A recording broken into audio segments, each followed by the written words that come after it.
Welcome to Choose Views with Richard Chew. Get ready to dive into a world of insightful conversations and thought-provoking discussions. As progressives, our job is to have an all-inclusive, full-on assault with all of our players. A show that focuses on moving our political, social, economic, gender, and cultural conversation forward. And all of our players means all of our players. It's Choose Views. And now, here's your host, Richard Chew. Good Tuesday morning, progressives, and chins up and shoulders back. Welcome to the November 25th, 2025 edition of Choose Views.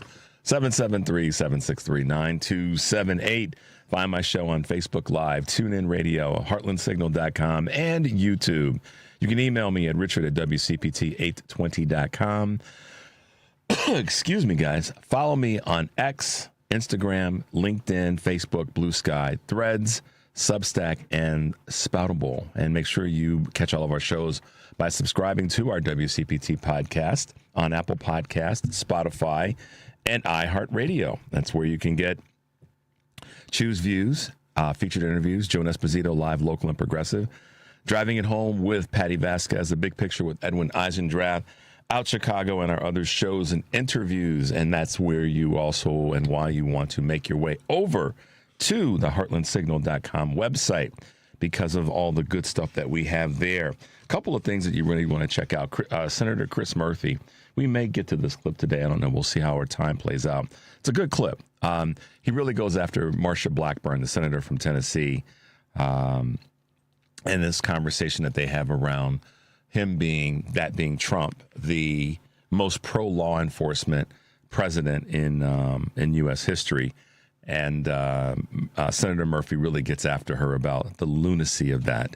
So it's a great clip you guys want to check out. And then Representative Schneider from here in Illinois going after the administration on the Epstein file. So two really good. They're all good, but these are two that really just wanted to comment on for you guys to make your way over to check out at the heartlandsignal.com website.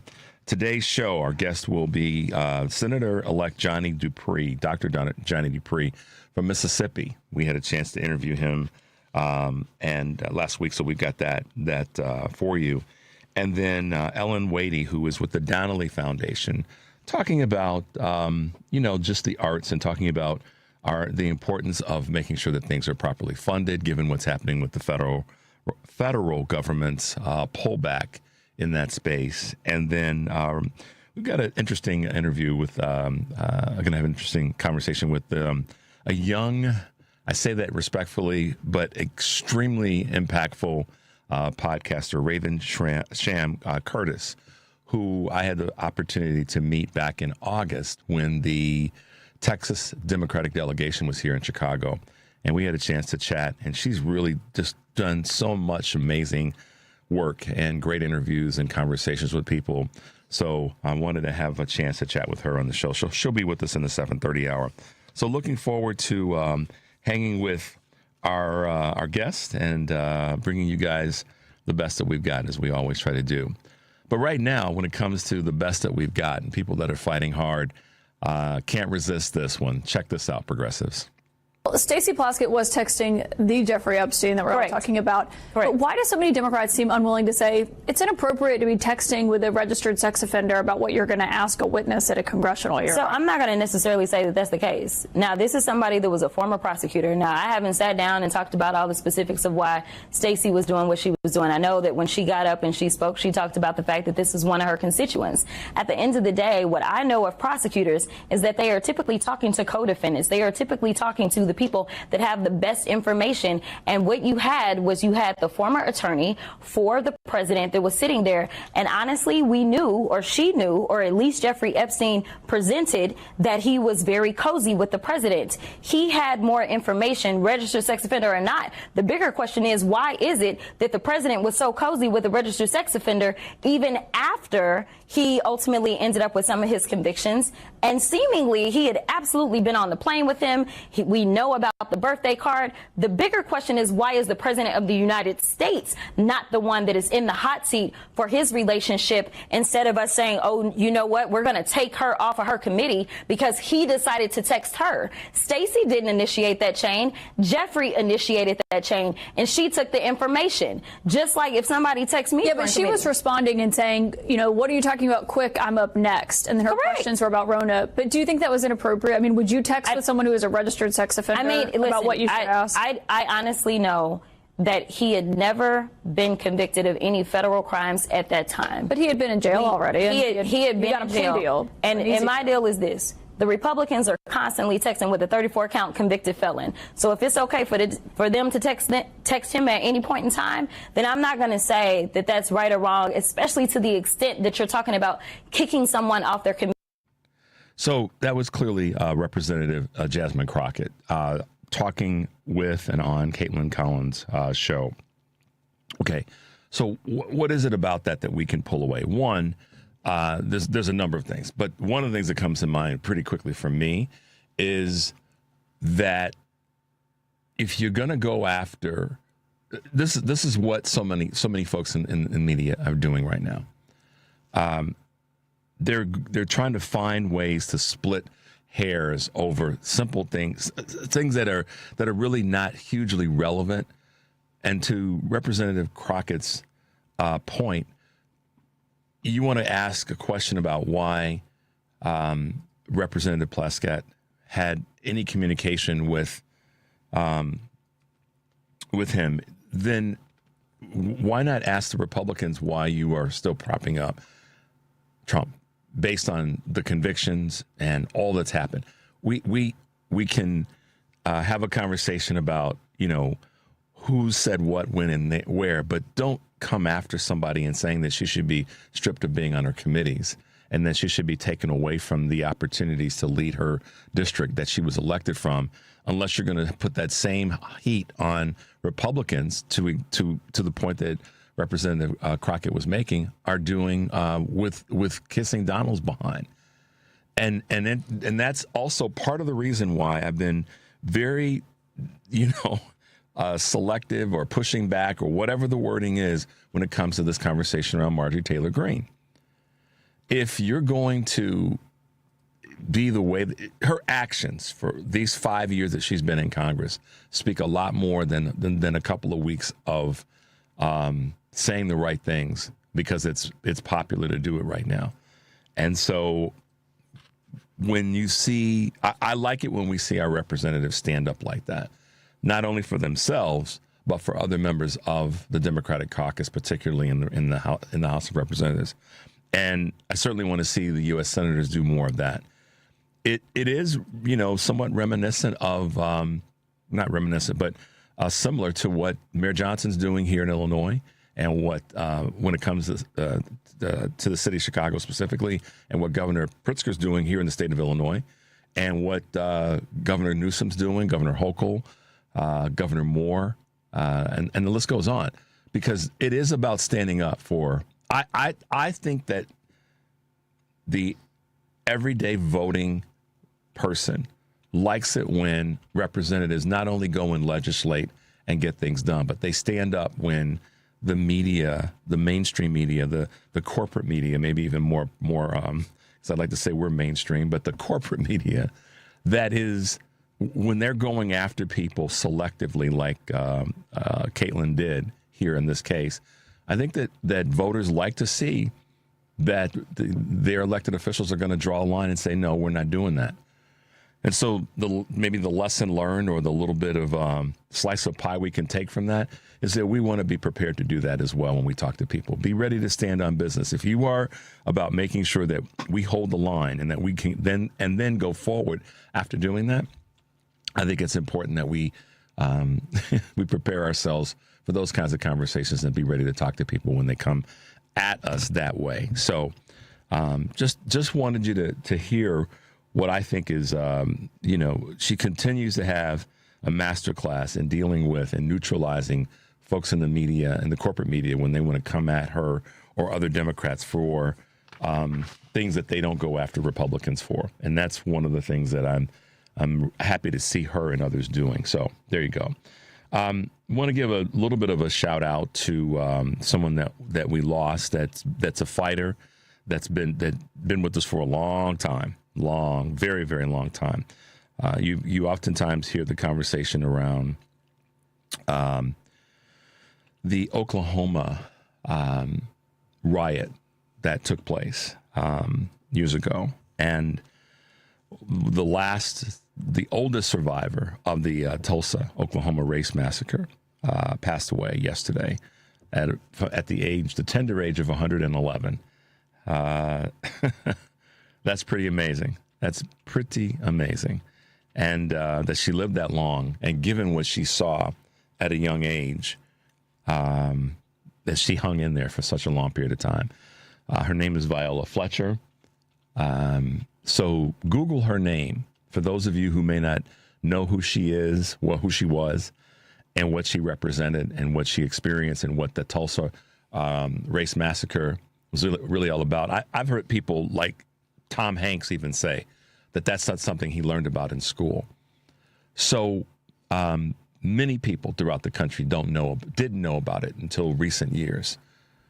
So if you want to give yourself a little bit of a history lesson today, and do something that can help be inspiring to you, Google her name, Viola Fletcher, and just look at her history. Look at the work that she did through her life after seeing such a tragedy, being a part of such a tragedy. Make that a little gift that you can give to yourself.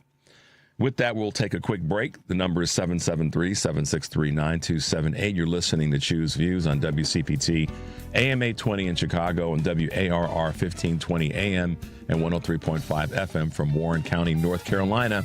I'm Richard Chu. We'll be right back.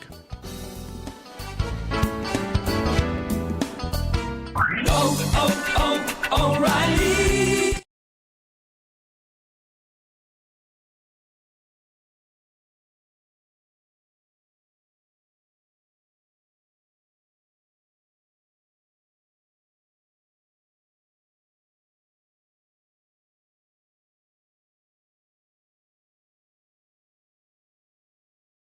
O'Reilly Auto Parts. WCPT replay. Joining us now on the phone is gay icons living legend, John Waters. Your body of work has shaped the lives of so many people. Like even this morning, my neighbor was texting me. She's like, please tell him that Crybaby was my gay awakening. Funny because there's no gay characters in Crybaby. I know. But there's something about like your movies, the embracing of camp, the embracing of tacky, the just all out, just queer counterculture nature. Do you ever feel a responsibility for lifting the voice of the counterculture? Well, I'm proud of it when people say that, I made them feel okay about themselves. And I wrote a whole book called Role Models about the people that did that for me. Yeah. Everybody needs some bad influence they can look up to. Keep listening to WCPT 820. Because facts matter. You're listening to WCPT 820. Because facts matter. Welcome back to Choose Views with Richard Chu. All right, guys, welcome back to the show. It is good to be with you, and as always, appreciate your emails and texts and all the good things that we get. And let's see what we got here. Okay, nothing crazy. Just checking to see what someone might be saying here and there. Okay. Yeah. Devin and Henry always warn me, don't look at the text. Sometimes. Yeah, but anyhow. All right, guys. A couple quick Choose Views news items on this November 25th, 2025. Economists predict a slight growth in mixed 2026, I should say, outlook. Economists see that the U.S. staying resilient in the face of tariffs and the sluggish job market, but expect inflation will remain sticky in 2026. Those were two takeaways from the year-end survey of 42 professional forecasters, which found a median outlook for 2% growth driven by consumer spending and business investment, according to Reuters. Respondents expect inflation to end the year at 2.9%, before dipping to 2.6% in 2026. With job creation slowing and inflation persisting, economists anticipate the Federal Reserve will limit the pace of rate cuts. Is device hoarding costing the American economy money? How about that? Americans are keeping their devices longer than ever, and it may be harming the U.S. economy, according to CNBC. The average American now holds onto their smartphone for 29 months, up from 22 in 2016. The short-term savings could impact long-term productivity, especially at the corporate level.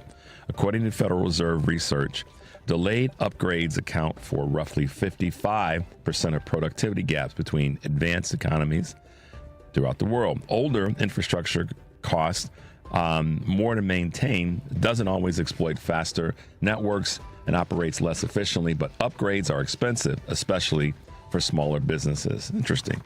More Americans' utilities, unfortunately, are being shut off due to price surges. A growing number of Americans have had their electricity shut off as prices soared an average 11% since January, which, according to the Washington Post, notes is roughly 3 times the rate of inflation. The data is collected through the National Energy Assistance Directors Association, found that shutoffs increased in 8 of 11 states where the information was available. Meanwhile, aid to millions of lower-income Americans to heat their homes has yet to come through following the government shutdown. Officials expect it to arrive by the end of this month, according to USA Today. Hackers are targeting elite colleges in a wave of cyber attacks.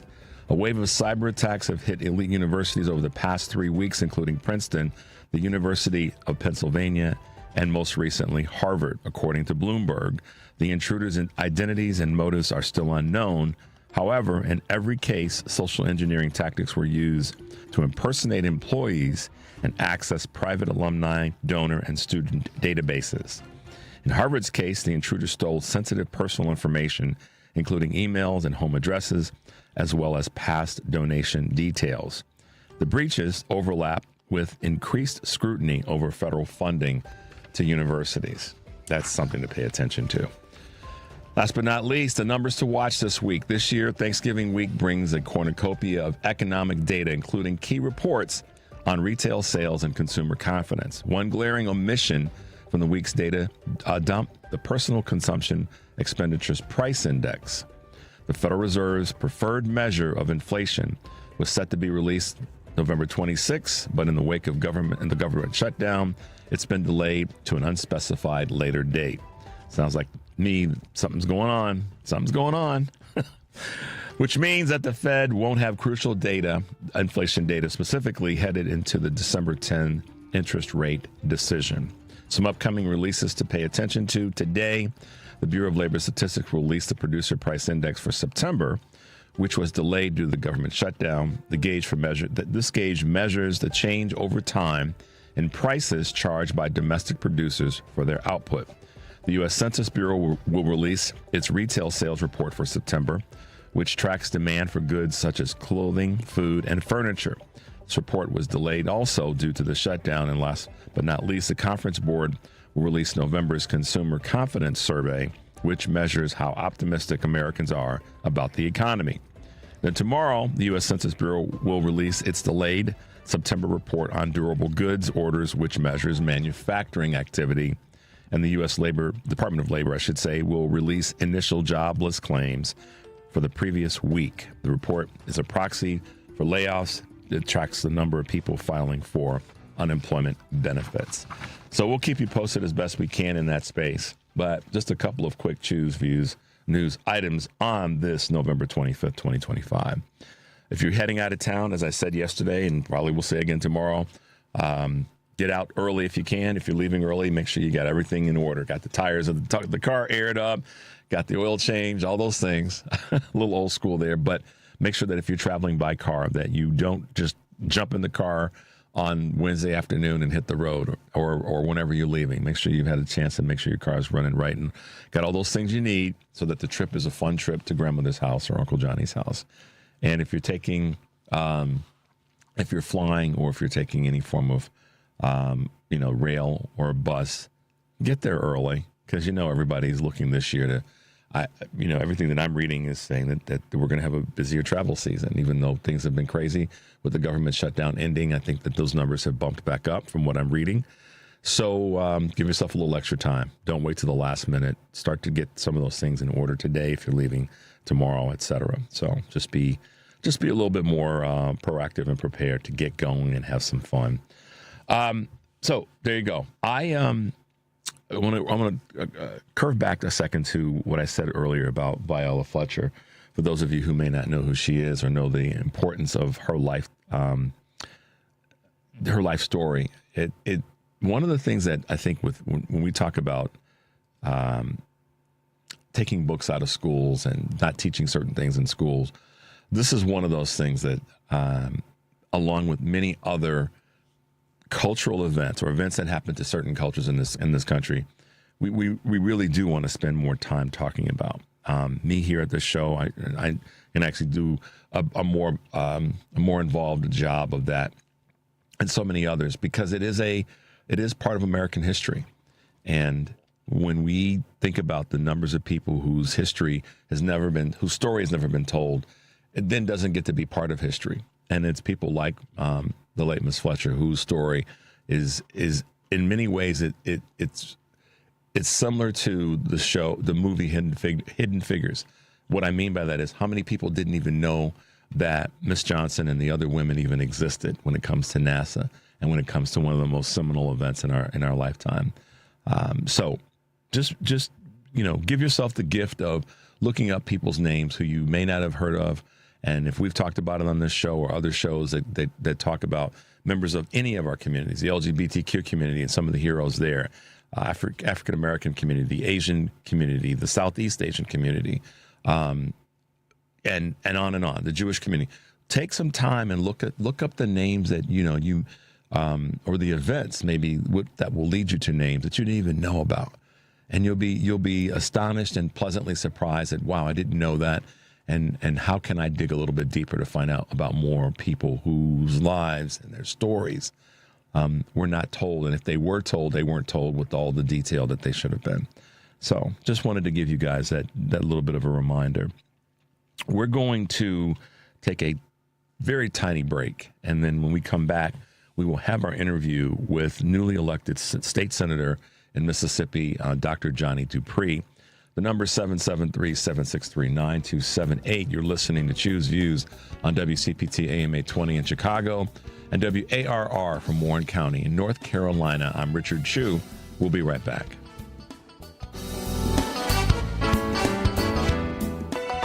Check up on health with Chris Whitting. If you have heartburn on a regular basis, Dr. Stephen Pekin of Camden Cooper Hospital in New Jersey says you're likely to get one of two medicines from the pharmacy. There were basically two strategies to eliminate heartburn. One was to take an antacid that worked fast, but the effect didn't last long. And another product, H2 blockers, the effect was much longer than antacid, but it took a while to kick in. There's a product out there that is a combination product of antacid plus H2 blockers that kicks in quickly and lasts a long time. Dr. Pekin says that a product called Pepcid Complete is the first of these combination medications for heartburn. One great way to avoid having heartburn at night is to avoid eating up to 3 hours before bedtime. The better you can control acid reflux, the more you can avoid the risk of esophageal cancer. With Checkup on Health, I'm Chris Whitting. You're listening to WCPT 820. Here's the latest Chicago weather update. From the Weatherology Weather Center, I'm meteorologist Jennifer Wojcicki. A wind advisory will go into effect here late tonight. We'll see a few scattered rain showers here early today, otherwise cloudy skies with a high into the lower 50s. Southwest winds around 5 to 10 miles per hour. And then for tonight, a good chance for rain, cloudy, a low near 34. Wednesday, a chance for some snow showers, cloudy with temperatures holding steady. Thanksgiving Thursday, partial sunshine, high 32. That's your latest Chicago weather update. Currently, it's 46. Alexa, play WCPT. WCPT from TuneIn. Welcome back to Choose Views with Richard Chu.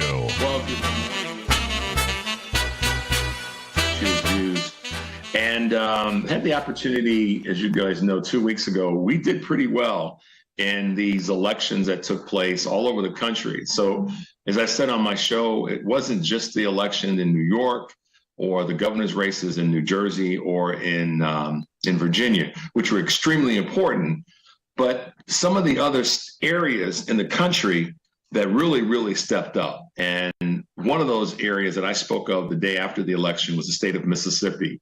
And being a descendant of family from the state of Mississippi on both sides of my family, I have a pretty good understanding and lots of good heritage in that state.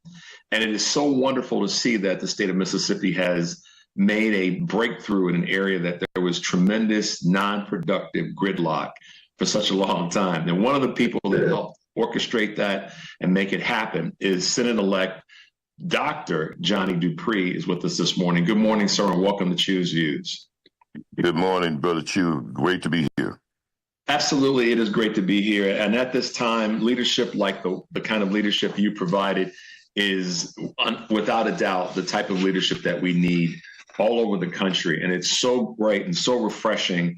And I mean what I say. I paid very close attention to all the elections that were happening throughout the country. However, when Mississippi came in like it did and what you guys were able to pull off, I know a lot of the professional politicians and a lot of the professional analysts didn't think that was going to happen, but it did. And I know a lot of people are saying that this is that election that says that the country is trying to wake up again. What are your thoughts there? Am I overstating that, or how do you see what you guys were able to pull off in Mississippi? Well, Brother Chew, I have to say, first of all, that it was the people coming together. It's always the people, but they've been so disenfranchised for so many years, voting and losing, voting and not being heard, voting and not putting people in office that has a heart for the people and want the same things that they want. And I think that they said enough's enough. And, what we talked about, it's our time. And so we stepped up to the plate, had a number of people who worked with us. I mean, some from Chicago. I think you know one of the young ladies. I mean, who bought in, who realized what we talked about from 2011 when I ran for governor, right? That democracy comes through Mississippi. Mm-hmm. I mean, you say you have roots from Mississippi. I mean, I don't know 10 people, and I went to school at Anacostia High School in D.C., and we traveled. I don't know many people who that don't have any roots in Mississippi. If you dig down deep enough, you will find that some of your people came through, are here in Mississippi right now. And so it's a testament to those people. What we did, hopefully, was stop blaming people for the position that we're in. Stop blaming the young people for not voting and let them know that it's not your fault that we're here. It's our fault. It's those of us who dropped the ball, didn't tell you how important elections are, and talked about who died for us and who did this. And it's not poignant today. I mean, today we're talking about food on your table, about a job that you can live in wage. It's about health care where you can, when your family members are sick, they're not summarily you just kind of give up because they're going to die. It's about those things that mean something to you today. And look, I'm not marginalizing the people who fought for us to put us in the position we're in.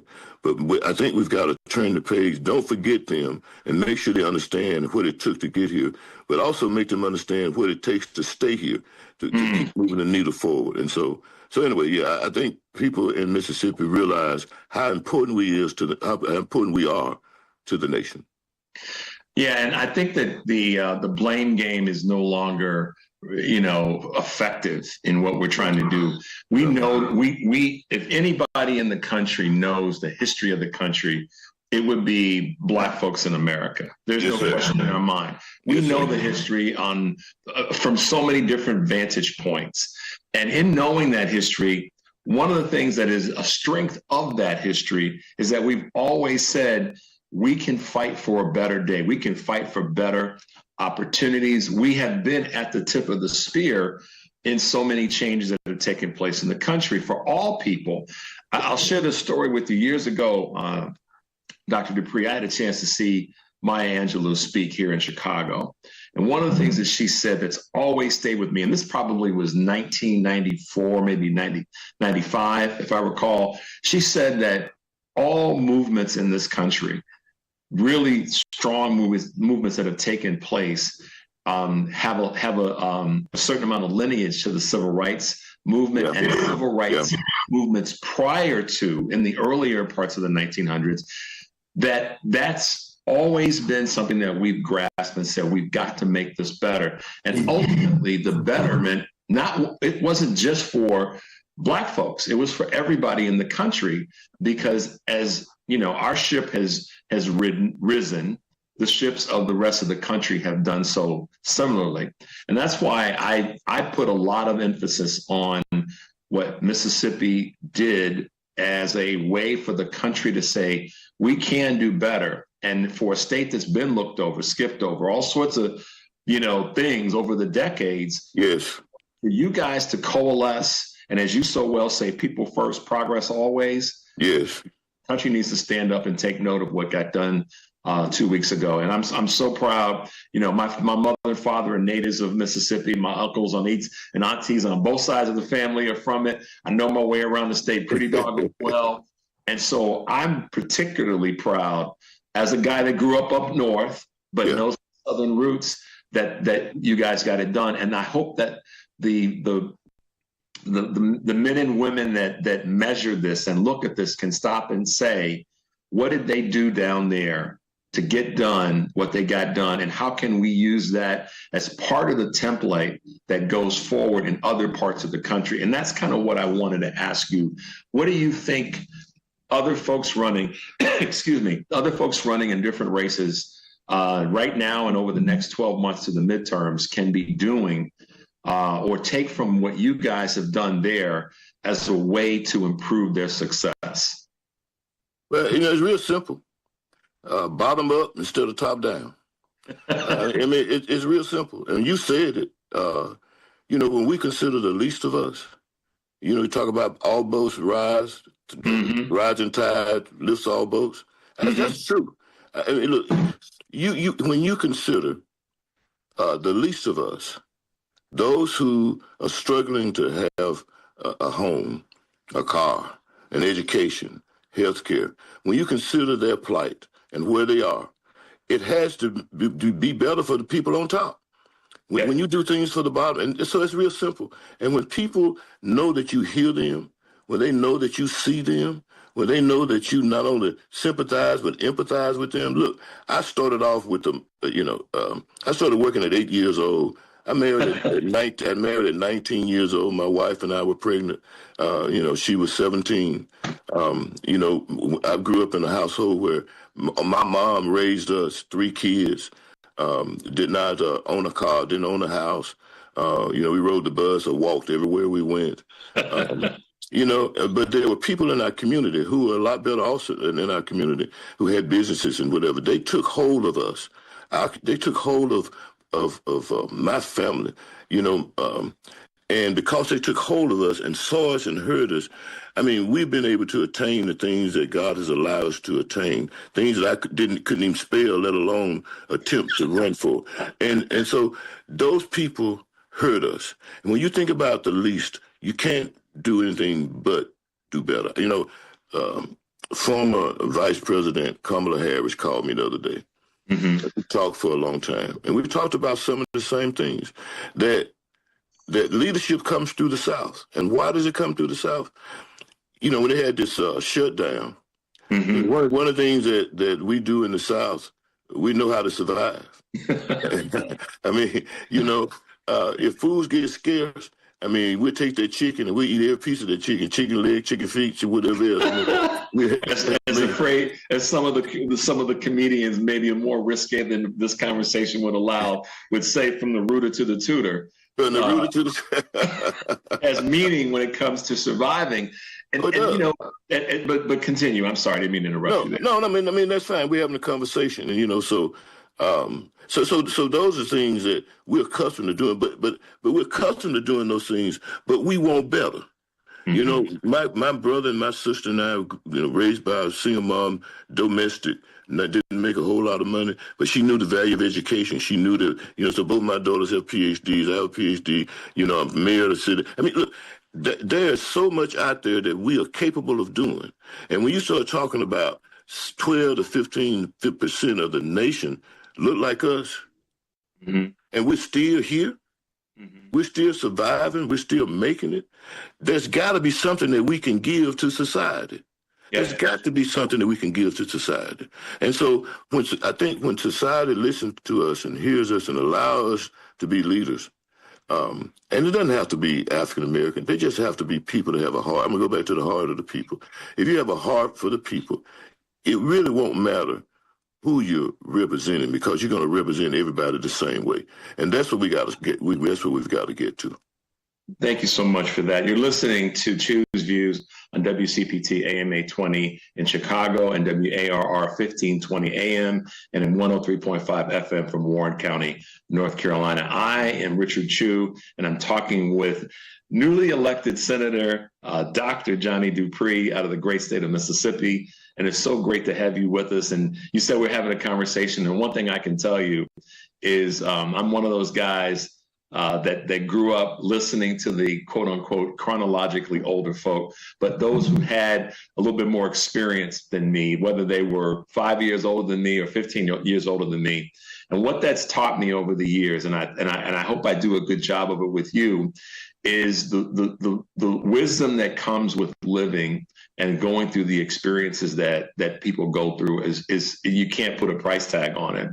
And right now, one of the conversations, Dr. Dupree, is that we've got too many old people in politics, and we need to let the young folks in so the young folks can get things done. And I understand that. However, I also see the importance of making sure that that old wisdom doesn't just get thrown into the trash bin, but merging it with that younger energy, that younger mindset. And then we've got the best of both worlds, in my opinion. What are your thoughts there? I totally agree with you. Look, I had 35 years of public service, and I've been out of public service for 8 years. If I had my druthers, I would love for someone who was a lot younger than me to have run for this position and to have taken it. But again, it's our fault. It's our fault. It's our fault whether they wouldn't register. If they registered, they didn't vote. My grandson is his first year at the University of Southern Mississippi. I'm a brag a little bit. He's the #1 discus thrower in the state of Alabama. Wow. And he could have gone to almost any university, but he came here. And his first time to vote was when he voted for me 2 weeks ago. Wow. Both my daughters, their first time to vote was when they voted for me. And they cared more about voting and getting their voter registration card than they did about getting their driver's license, because they wanted to vote, because it's an issue. It is important to us. And until we make it important, we won't be able to get those younger people to come in and do it. We don't have a great mentorship. I'm not going to be in this position long. I mean, I know that.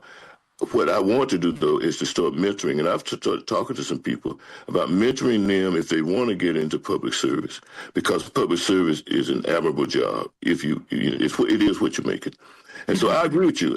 We need to have more young people. But I also agree with you that we also need the wisdom and the experience that some of our older people have done. Let me give you two examples, and then I'm going to get off the subject.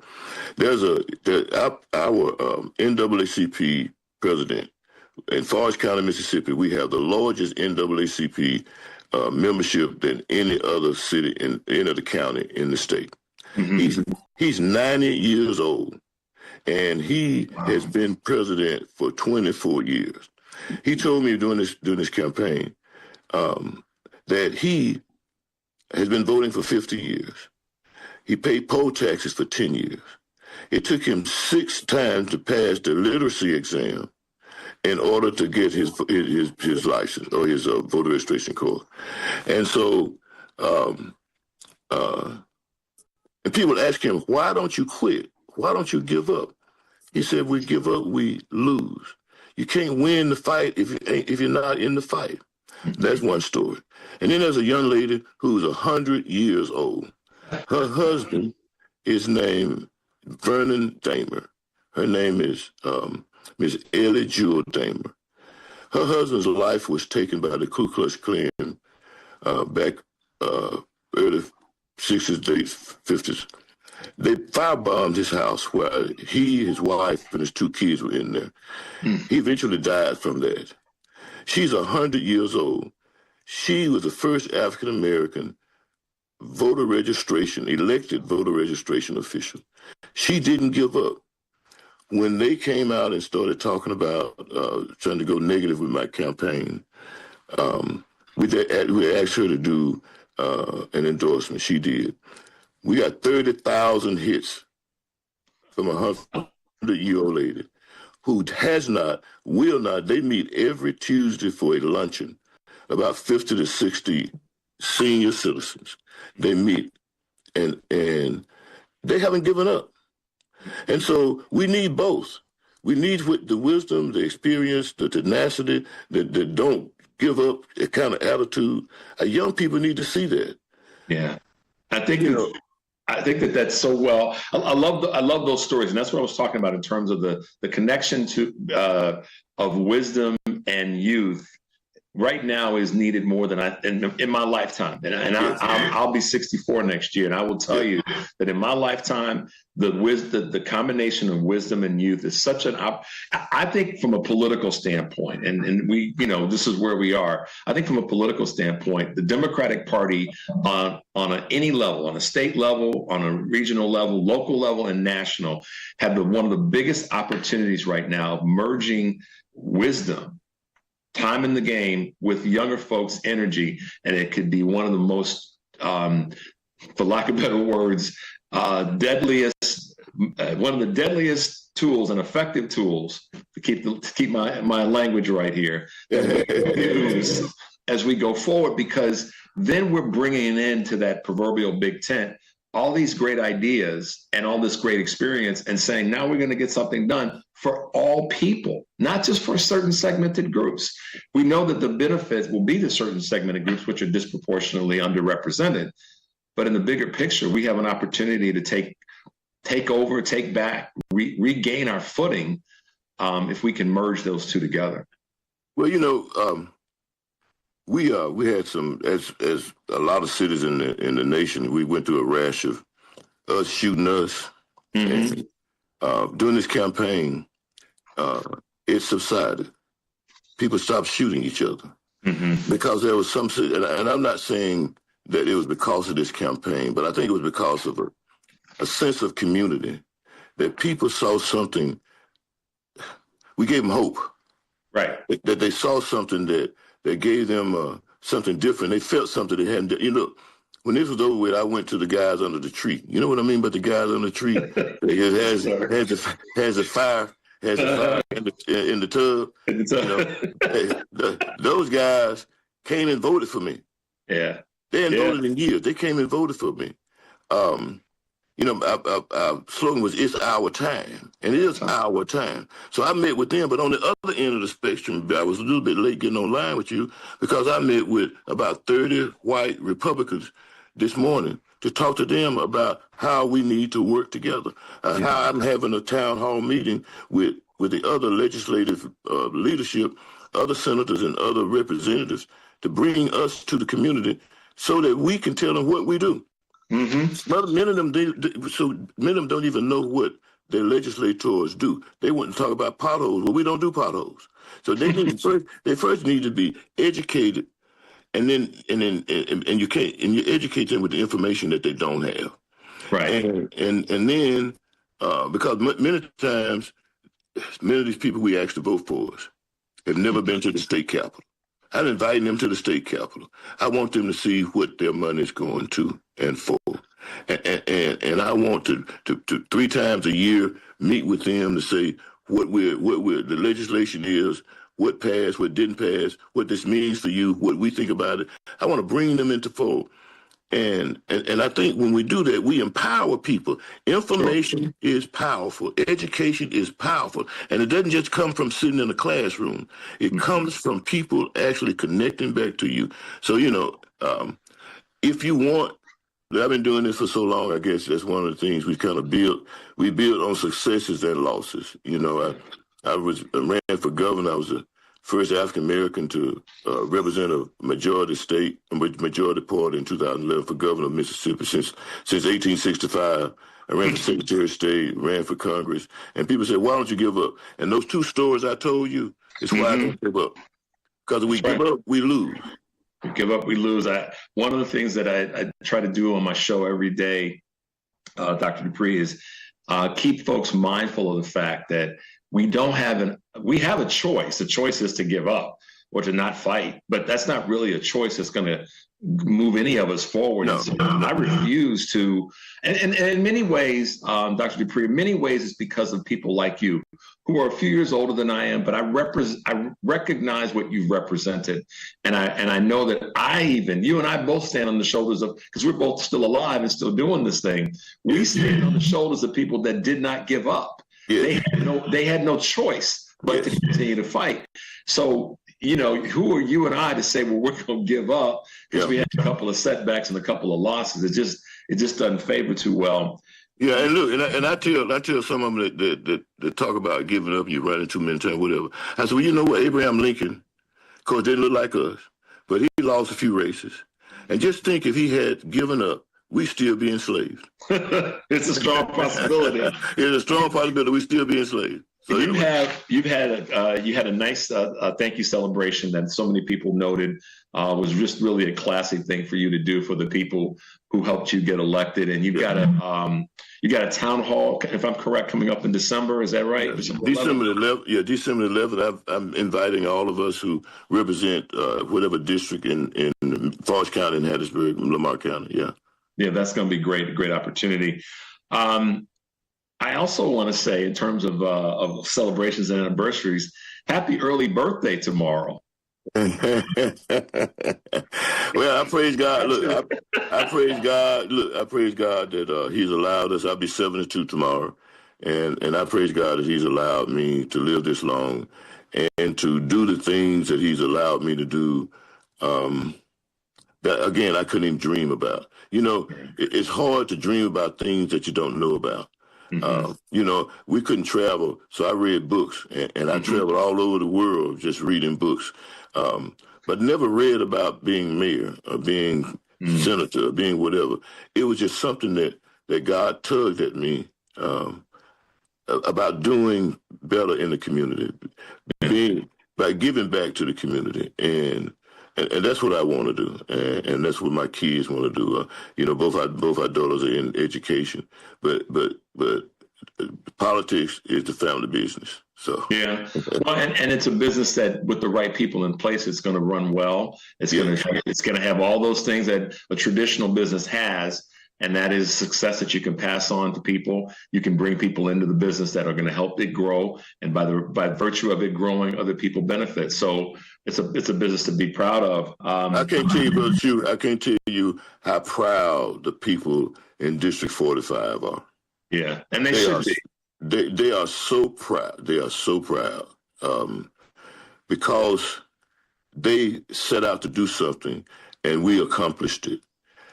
And I can't let them down, Brother Chu. I mean, I can't. Well, I will tell you from the bottom of my heart, genuinely speaking, like I said, when I saw what Mississippi had done, I know Mississippi. I don't live there. I know Mississippi. My family's from there, both sides. And so many folks, like you said, you run, the number of folks you run across in this country that have some connection to Mississippi is pretty strong. But the thing that I want to say about that is, I really am thankful that there's folks like you who are in leadership roles and striving to bring more people into the fold and do it in a way that's going to allow us to grow and to take back some things, not just to take back, but for the betterment of our country. Yeah. And I think that that's really why so many people have been drawn to folks like you and will continue to be in that way. So it's exciting.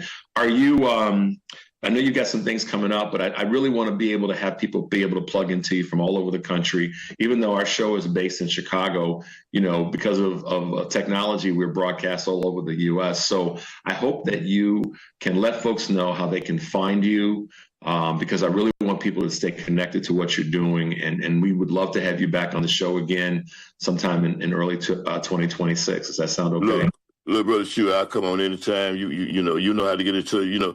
The young lady who you went through is a Chicagoan. Yeah, Melanie. Melanie, and she moved home. It was her first time coming to Mississippi when she moved here, and she'll tell you that she missed something out of her whole life by not living in Mississippi. She'll tell you that right now, and so she's been a joy to work with my family, and she's been committed to this campaign.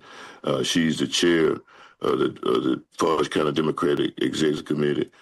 She's been a choice. So anytime you want to connect with me, if you can't get me, she can. Gotcha. So, but my website is johnnydupree.com. My email is johnnydupree2011@gmail.com. I've had the same cell number for 30 years, so I'm. You can get me. If you can't get me, you can get Melody. Right. Or as someone said to me once, if you can't find me, you're not working hard enough to find me. Look, if you can't find me, you're not looking for me. That's right. That's not an excuse. It's been a pleasure to have newly elected Senate-elect Johnny Dupree from the great state of Mississippi with us this morning. Thank you so much, sir, for being with us. We look forward to having you back. Anything that we can do to further your efforts, you reach out to us as well, okay? We will. And Godspeed on your program, sir. Godspeed that you continue to reach out to communities past Chicago, because that's how we grow. We make that connection across state lines and all that kind of stuff, because it really doesn't mean anything. We're all in it together. I agree, and I appreciate you saying that, because that's part of my goal as well, to do my part to reach out to folks all over the country. So thank you for reminding me to do that work. So appreciate God bless you. God bless you. Okay. All right. Bye-bye now. Bye-bye. Wow. Dr. Johnny Dupree, the newly elected senator, one of the newly elected senators in the state of Mississippi, breaking the gridlock. And, those kinds of conversations, I believe, are super important, and I'm thankful that we were able to get him on last week and do the recording. But let's get behind these folks that are doing the work in the states that, it's not expected that it happens, and be able to support them and be able to take things back like we talk about so often.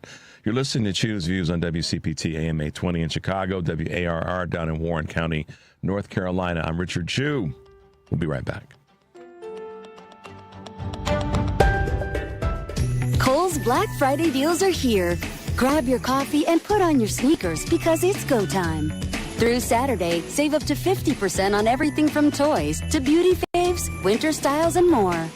Plus, earn $15 Kohl's Cash for every $50 spent. Yep, that's extra Kohl's Cash. So run, don't walk. Just hold on tight to that coffee. Select styles, some exclusions apply. Coupons and Kohl's Cash do not apply to Sephora. Offers end November 29th. See store or Kohls.com for details. It's the biggest savings event of the year. Menards, 11% rebate ends Thanksgiving Day. Save big money on everything you need for any project. We've got something for everyone. Homeowners, contractors, DIYers, the kids, and even grandma. Hurry, Menards 11% rebate ends Thanksgiving Day. Save big money at Menards. 11% mail-in rebate is a merchandise credit check. Good on future in-store purchases. See menards.com for details. This is a WCPT moment in labor. When Serena Williams won her title at the Tennis Grand Slam tournament, we know she gets the same prize money as her male counterpart. However, prior to 1973, that wasn't always the case. When Billie Jean King captured her first Wimbledon title in 1966, she was surprised to find out that the winner of the men's tournament received £2,000, while she only received £750. After being unable to find any tournaments for women, King and 8 other women formed their own tournament, the Virginia Slims Invitational, where each woman was paid $1 before posing for the famous picture of them each holding up their dollar, with the caption, "Contract Pros." While the move was bold, the pay discrepancies continued. King threatened to boycott the 1973 U.S. Open unless the women were paid the same as the men. Thanks to a grant from Band Deodorant, both the men and women's singles would take home $25,000. Despite the progress at the U.S. Open, it wouldn't be until 1984 that the Australian Open would execute equal pay, followed by the French Open in 2006, and finally Wimbledon in 2007. STIHL. Check off the wish list with instant savings and free battery offers on select STIHL tools. Shop online or in-store. Now that's a steal. AP News, I'm Marcela Sanchez. The Trump administration plans to review refugees admitted by the Biden administration. AP correspondent Mike Hempen has more. A memo obtained by the Associated Press says during the Biden years, expediency and quantity were prioritized over detailed screening and vetting. The memo says that warrants a comprehensive review, including the re-interviewing of all refugees admitted from January 20th, 2021 to February 20th, 2025. The memo immediately suspends green card approvals for the nearly 200,000 refugees who came to the U.S. during that period. The move could face legal challenges from advocates of the refugee program, who say refugees are generally some of the most vetted of all people coming to the United States. They criticize the move as cruel and wasteful. Mike Hempen, Washington. Japan's Prime Minister Sanae Takaichi, who recently triggered China's fury with a comment about Taiwan, says she received a call from President Trump right after he spoke with Chinese leader Xi Jinping. Takaichi, a hardline conservative, said Trump expressed his friendship to her in the call. She did not, however, say whether they discussed her comment on Taiwan. Only weeks into her job as Japan's first female prime minister, Takaichi infuriated China by suggesting Japan could respond militarily if China were to try to seize control of Taiwan. A federal judge yesterday dismissed the criminal cases against former FBI Director James Comey and New York Attorney General Letitia James. The judge concluded that the prosecutor who brought the charges at Trump's urging was illegally appointed by the Justice Department. World shares advanced after U.S. stocks rallied on hopes the Federal Reserve will cut interest rates soon. This is AP News. AP's Lisa Dwyer reports on the death of a Tulsa race massacre survivor at 111 years old. Viola Ford Fletcher, one of the last known survivors of the 1921 Tulsa race massacre in Oklahoma, has died. In recent years, she had sought justice for the deadly attack by a white mob on a thriving black community where she lived as a child. I hear the screams. I have lived through the massacre every day. She was 7 years old when the two-day attack began on the prosperous area that was known as Black Wall Street. In her 2023 memoir, Don't Let Them Bury My Story, she described seeing piles of bodies in the streets and watching as a white man shot a black man in the head, then fired towards her family. She wrote the book with Ike Howard, her grandson, who says he had to persuade her to tell her story. I'm Lisa Dwyer. And I'm Marcela Sanchez, AP News. This is 820 AM, WCPT Willow Springs, and streaming worldwide at WCPT820.com. We are Chicago's progressive talk, where facts matter. Now, your WCPT 820 weather update. From the Weatherology Weather Center, I'm meteorologist Jennifer Wojcicki. A wind advisory will go into effect here late tonight. We'll see a few scattered rain showers here early today, otherwise cloudy skies with a high into the lower 50s. Southwest winds around 5 to 10 miles per hour. And then for tonight, a good chance for rain, cloudy, although near 34. Wednesday, a chance for some snow showers, cloudy with temperatures holding steady. Thanksgiving Thursday, partial sunshine, high 32. That's your latest Chicago weather update. Currently, it's 48. While retinitis pigmentosa takes Mark's vision, his family gives him hope, whether at the family business or at home with his wife and sons. He knows he's not fighting alone. For 50 years, the Foundation Fighting Blindness has funded research into treatments and cures for blinding retinal diseases, providing hope to people with vision loss. And for Mark, winning the fight means being there for his family. The Foundation Fighting Blindness. Together, we're winning. Help us end blinding diseases at fightingblindness.org. Chicago's progressive talk, WCPT 820, where facts matter. Welcome to Choose Views with Richard Chew. Get ready to dive into a world of insightful conversations and thought-provoking discussions. As progressives, our job is to have an all-inclusive, full-on assault with all of our players. A show that focuses on moving our political, social, economic, gender, and cultural conversation forward. And all of our players means all of our players. It's Choose Views. And now, here's your host, Richard Chew. Hey, guys. Welcome back to the show. And thanks to Dr. Johnny Dupree, newly elected state senator in Mississippi, for being with us and helping us understand the hard work that they put in. State election, but an important part of us maintaining our presence and taking back some of the space that we've unfortunately yielded over the last few years politically and in some cases socially and economically. But there's one thing for sure. When I talk about local leaders and local voices, it isn't always a politician, but it's someone that has the understanding that we, when we use our tools like theater, like music, like dance, the visual arts, it helps to connect us. It helps to keep pulling us together. It doesn't divide us.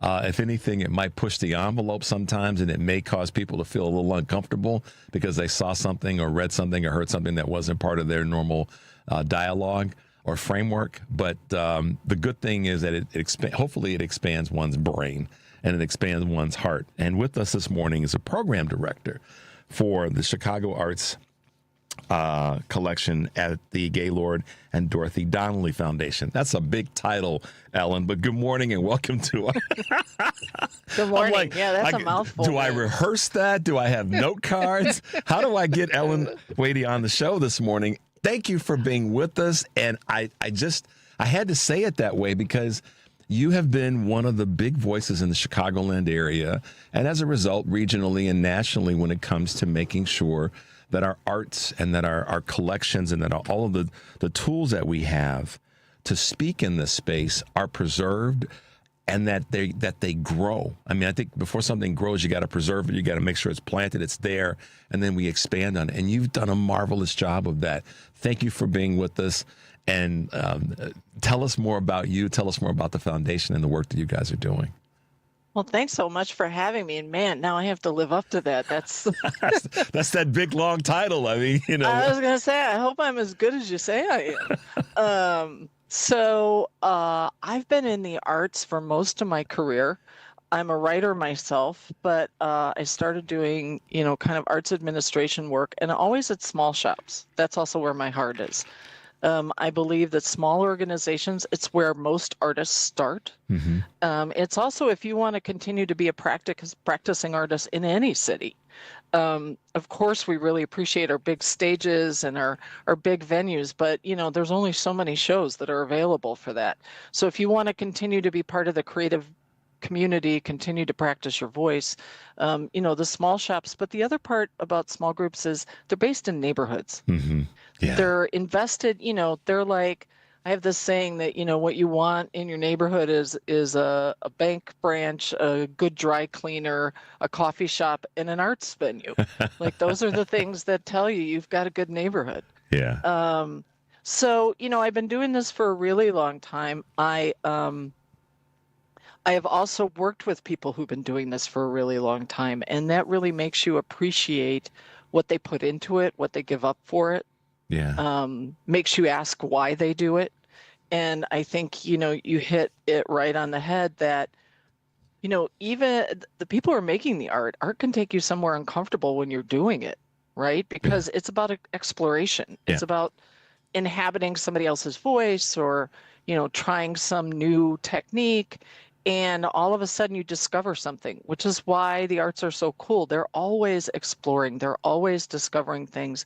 And as a result of that, they're always pulling in all the influences around them, the various voices, the histories, what's going to happen in the future. And so, that's one of the reasons why I speak out on behalf of the arts, because I think folks sometimes think, well, that's nice.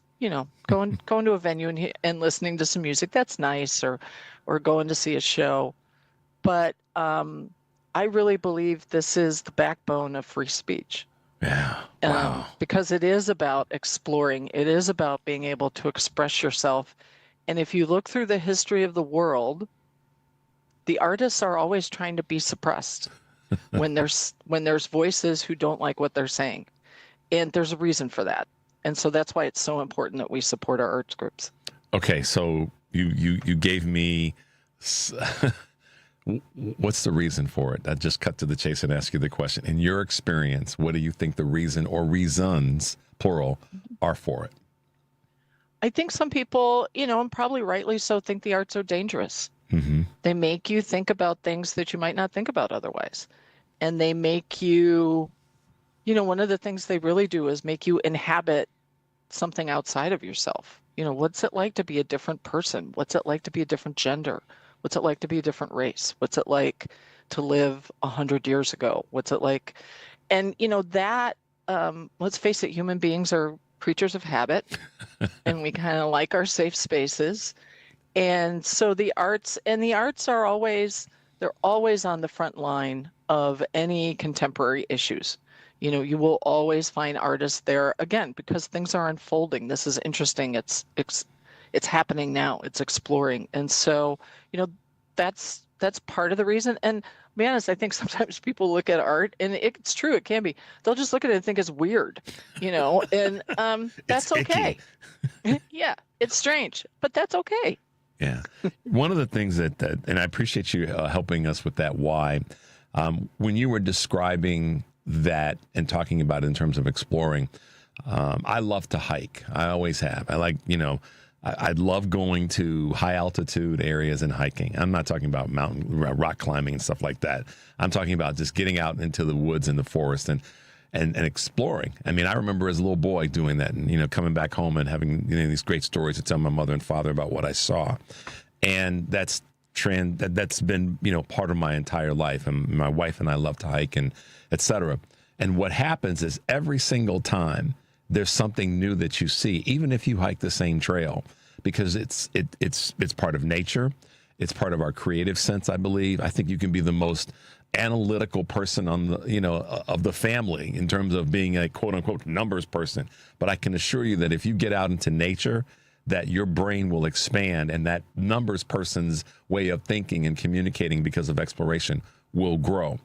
And the arts are similar to that. It forces us in many ways. If you put yourself in that venue where you haven't seen this type of a performance or heard this type of music or anything of that nature, it forces you to get out of your comfort zone. And one of our contributors and partners of the show, Michelle Peltier, talks oftentimes about we as Americans have to force ourselves to get out of our comfort zone. Right now in this crazy time that we're in, to fight and win back, bring back some of the stuff that we've lost with the National Endowment of the Arts being just hit and so many other areas.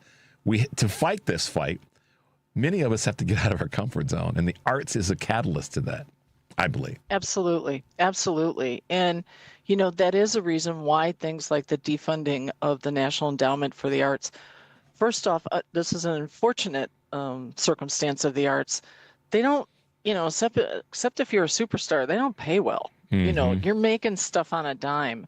And so any amount of money that gets choked off is important, which is one of the reasons why, again, as a community, we should want that not to happen.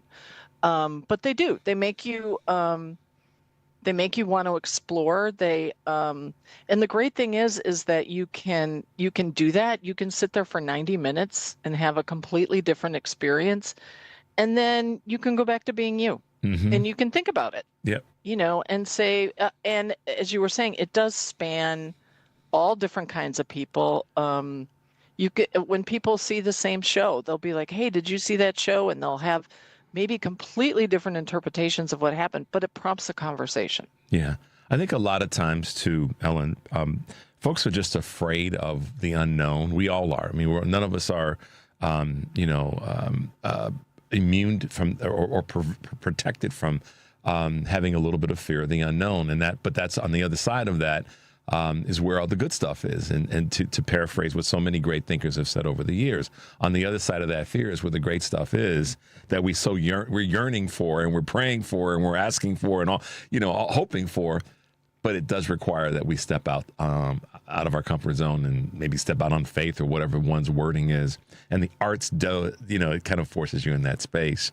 Talk about the foundation and what are some of your challenges? What are some of your, pluses, things that are happening that are favorable right now? Yeah, well, first thing, I have to get you connected with my boss because he's a hiker too. So the two of you can go out into the woods together and talk about nature. Arnold Randall, he used to be the head of the forest preserves here in Chicago. Oh, cool. Okay. Yeah. Make that connection. Yeah. So the foundation will be 75 in 2027. So it's been around for a few years. And it is part of the Donnelley family's generosity. It's the Gaylord and Dorothy Donnelley. The Donnelley family are printing people. They're the phone book folks. Mm-hmm. That's where the money originally came from. And so they really wanted to focus in on what are the things that impact the quality of our lives. And so one of our mission areas is the arts. We give here in Chicago, and we also give in the low country of South Carolina. Sometimes Really? folks will be like, yeah, how do those two things come together? You mean, okay, so let's define that because people may not know where that is. You're talking about presumably the Hilton area and Beaufort and what's the other town? I'm just drawing a blank. Charleston. Charleston, yeah, okay. I'll be quiet. You go forward. Sorry. Make that connection. No, that's cool. Yeah, it's coastal Carolina. With family foundations, folks will ask, like, why do you give in different areas or why do you give to the things that you give to? And it's really a reflection of the interests and personality of the family. So originally from Chicago, but they built a home in the Low Country, I'm going to say in the 60s. So they've had a long-term presence down there and really fell in love with the region, but the people, in particular nature down there, because we also give to land conservation and we give to collections. So, it's not just museums and libraries. That's where you first think of things that use objects and have collections. But, there's a lot of community-based organizations who have maintained the history of their communities. The Chinese American Museum, the Haitian American Museum. And so we're very interested in the wide span of collections. And so that's the work we've been doing for a long time. Well, and I don't know if this is an area that you participate in this, but in that region, the Gullah community and the historical perspectives that are there that a lot of people don't know about and how that impacts, obviously the arts and culture, but food. Talk a little bit about that from your experience. Sure. We have worked with the Gullah Geechee people for a very long period of time and continue to be very interested in helping to maintain that culture. It's all of it. It's the food, it's a language, it's a history. And, our mission areas kind of cross all of the things that are impacting the Gullah Geechee people, maintaining their arts, the weaving of baskets, but there's also song and there's, very important artistic expression. Land is becoming an issue because coastal Carolina is developing like crazy and trying to help people maintain their land. And then also in terms of collections, just helping them maintain their histories. A lot of the work that we do with community-based organizations is around oral histories because they want to record, who they are and where they've been before their elders move on. You're listening to Choose Views on WCPT AM 820 in Chicago and WARR 1520 AM and 103.5 FM from North Carolina, Warren, North Carolina. I'm Richard Chu, and we're speaking with the program director for the Chicago Arts and Collections at the Gaylord and Dorothy Donnelley Foundation. Ellen Wadey, I had to just get it out slowly this time and pace myself because it's a big title. Ellen, a lot of syllables. A lot of syllables. I really, whenever I have a guest on like you that does this work, my brain just is constantly firing. And I guess that's the other beauty of talking to someone in the arts and talking that someone that's been, such a crafts person in this space for such a long period of time. What's been your biggest learning moment? And whether it be with regard to people or the work that they do in the arts or people that have been supporters, what's been your big, you turn back and go, this is the thing that's impacted me the most. This is why I do this.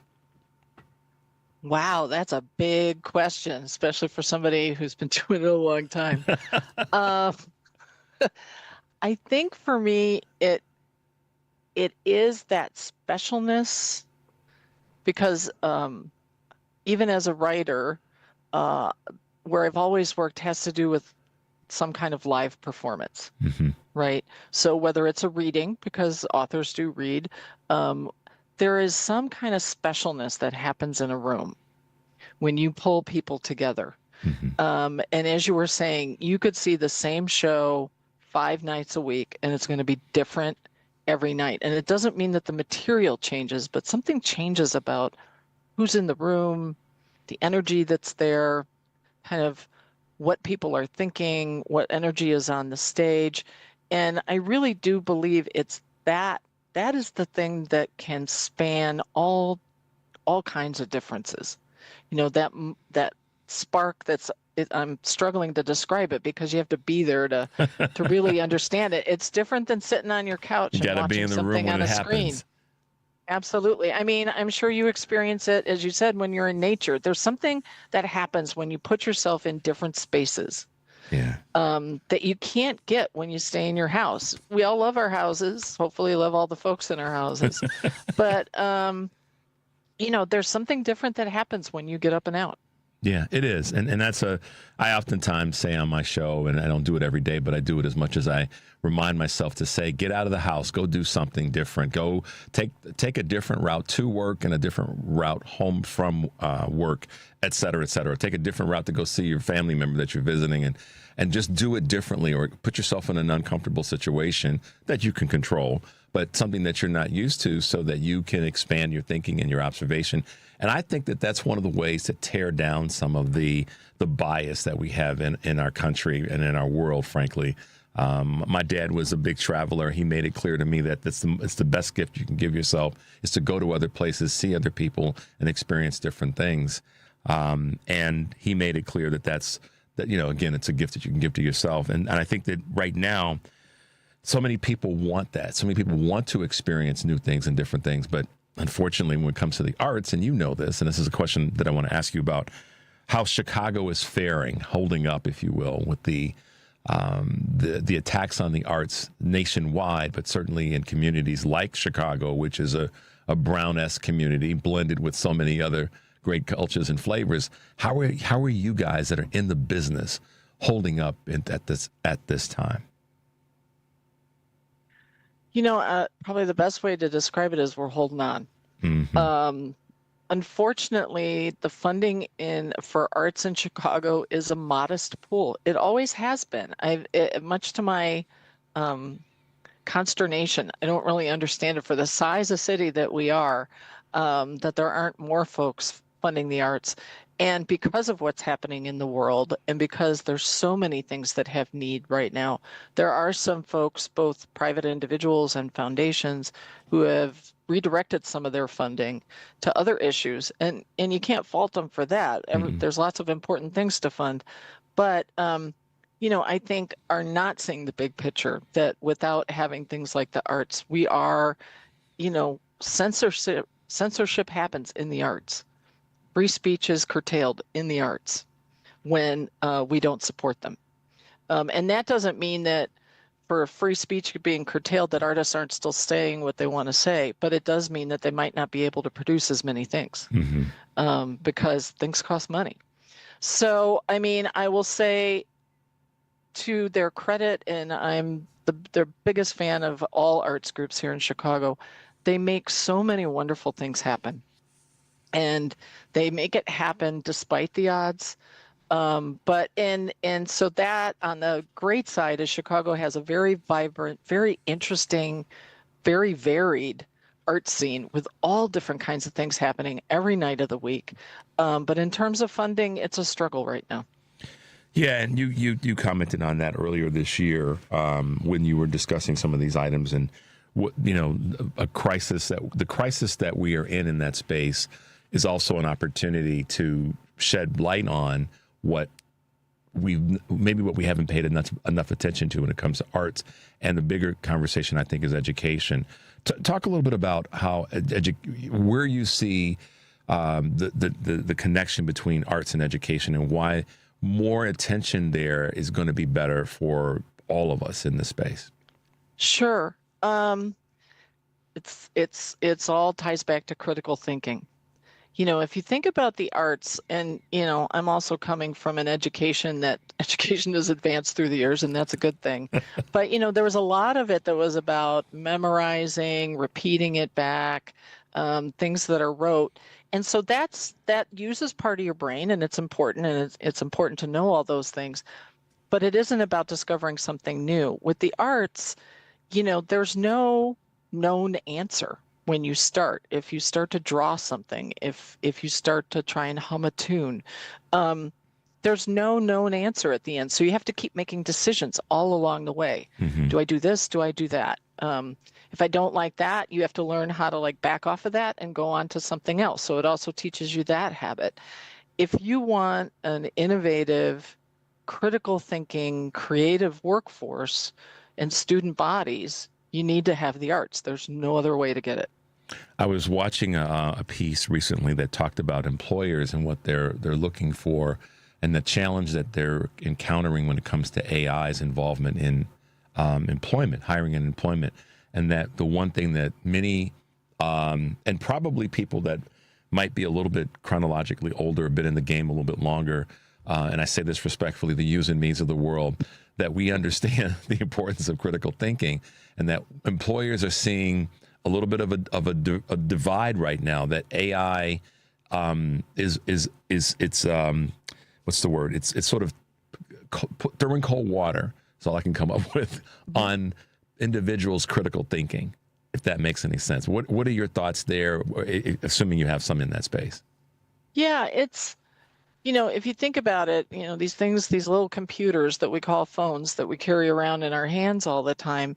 I do it all the time. I'm thinking about something. I'm like, oh, I want to know more about that. And I just go to it and I ask it, what can I learn more about it? And it's very accessible and it's convenient and all of those kind of things. But I think back to when we didn't have these. Yes, I remember that time. And you had to figure out how to find out. Yeah. And that's an important skill, to figure out how to find out. And you had to think where do I go? And, what book am I looking for? Or who's the person I need to talk to?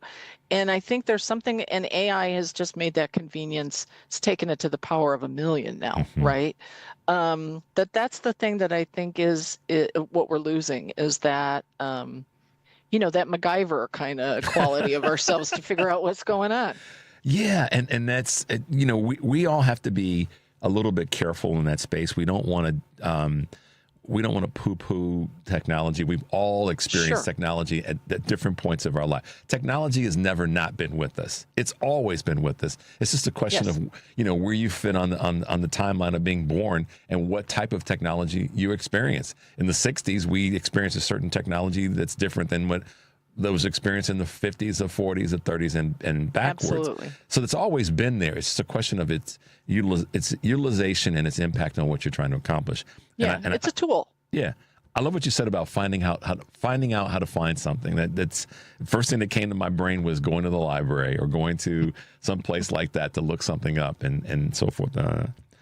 Ellen, you've been great. I got so many questions to ask you. You talked something as we wrap up. You talked about small venues, and you've got some small venues in your artisphere that you can talk about here in the city of Chicago that are ones that people may not know about. Just some things that real quickly you can hit, and then we'll wrap up.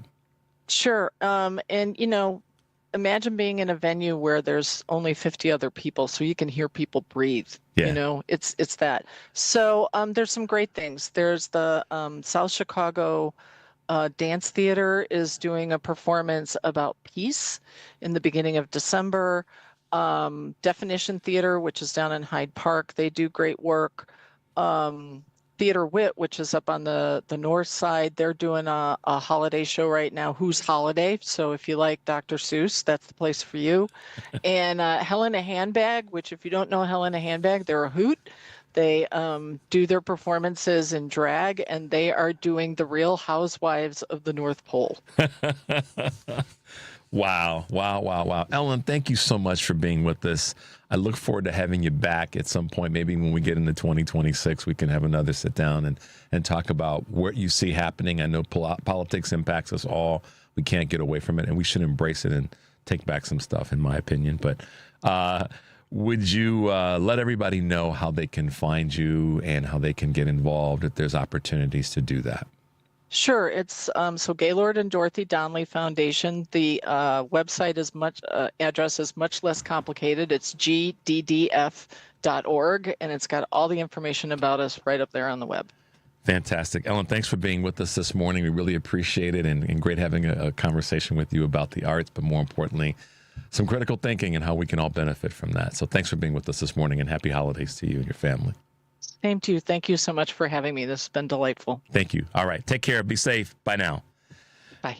All right, Devin, let's take a tiny break. You're listening to Choose Views on WCPT AM 820 in Chicago and WARR 1520 AM and 103.5 FM from Warren County, North Carolina. I'm Richard Chu. We'll be right back. This is a WCPT Veteran Minute. After working several odd jobs in New York City, Henry Johnson found his way into the National Guard during World War I. Johnson was assigned to the 369th Infantry Regiment, but the all-black unit was better known as the Harlem Hellfighters. The Hellfighters' first task was assisting the French Fourth Army. On May 15, 1918, Hellfighter Johnson noticed Germans attempting to break in. Johnson retreated to get backup from the French troops, noticing German soldiers were attempting to kidnap another Hellfighter. Despite standing at only 5'4", Johnson sprung into action. With only 3 bullets and a bolo knife, Johnson was able to kill 4 enemy soldiers and wounded 21 others, causing them to retreat, saving himself and his men. However, Johnson received a total of 21 injuries all over his body, including his left foot being shattered. Johnson was discharged, and his papers did not show his heroism or his injury, leaving him unable to receive any disability compensation, leaving Johnson penniless at the time of his death at age 36. Johnson's heroism went unnoticed for decades until President Barack Obama awarded him the Medal of Honor in 2015. This is Tony Moret. I'm an estate planning attorney who drafts living trusts and wills for my clients. You have probably heard my ads here on WCPT for the last few years. Your fellow listeners, when we have completed their plans, say, "I wish I had done this sooner. It wasn't nearly as hard as I thought it would be." We can complete your estate plan within 30 days or less. There are certainly decisions that need to be made, but my 30-plus years of experience will help guide you through this process. There may never be a perfect time to start, but whenever I'm asked when is the best time, my answer is always the same. Now is the best time, while it is on your mind.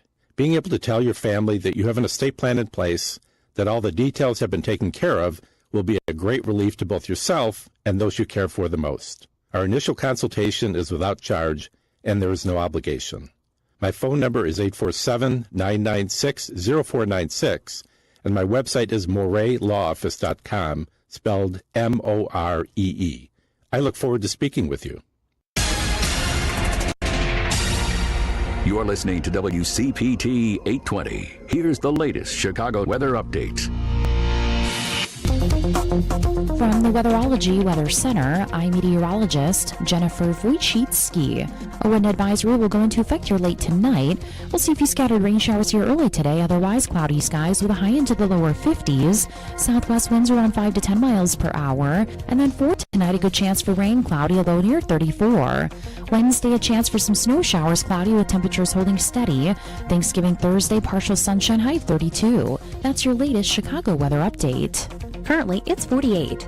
Because facts matter. You're listening to WCPT 820. Welcome back to Choose Views with Richard Chu. Yes, indeed. Welcome back. Today on Live, Local, and Progressive, Joan Esposito will be talking to Laura Leslie, editor of North Carolina Newsline, Chef Lisa Counts of the Chopping Block, guys, and Chicago Alderperson Matt O'Shea. Live, Local, and Progressive, weekdays, 2 to 5 p.m. here on WCPT, Chicago's progressive talk for 20 years. Tonight on Driving It Home, Patty Vasquez will be joined by nationally syndicated columnist Heidi Stevens. Driving It Home with Patty Vasquez, weekdays from 5 to 7 here on WCPT AM 820, the Heartland Signal website, YouTube, TuneIn, and Facebook. And tomorrow we will have an interview with Virginia Lieutenant Governor-elect Ghazala Hashmi.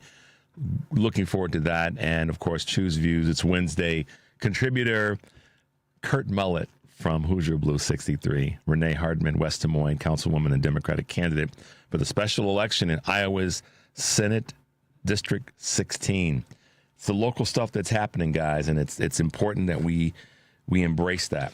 The more, as when we talked with Senator-elect Dr. Dupree down in Mississippi a moment ago, the more we have local state legislators and local officials being highlighted, and we're talking about them, the better. And the more opportunity we have to bring those conversations back into, let's take some stuff back. I had a unique opportunity. One of those happened to be in the right place at the right time this summer. You guys may remember when the Texas Democratic Caucus, legislators were in Illinois, specifically in Chicago, as part of breaking the quorum after Donald Trump rang up Greg Abbott and said, hey, dude, you got to get me 5 seats. And Abbott genuflected. I won't say he got down on his knees. That wasn't a dig, but that, you can read between the lines. And said, sure, Donnie, we'll do it.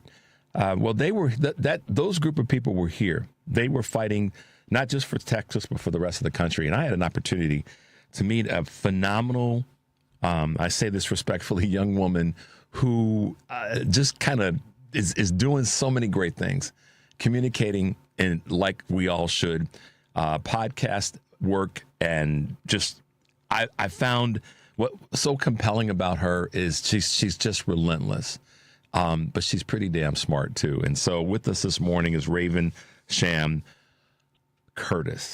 And Raven, it's so cool to talk to you again. I know we've had a challenge trying to get together and have you on the show, but it's great to have you with us this morning. Thanks for taking time to hang out for a few minutes.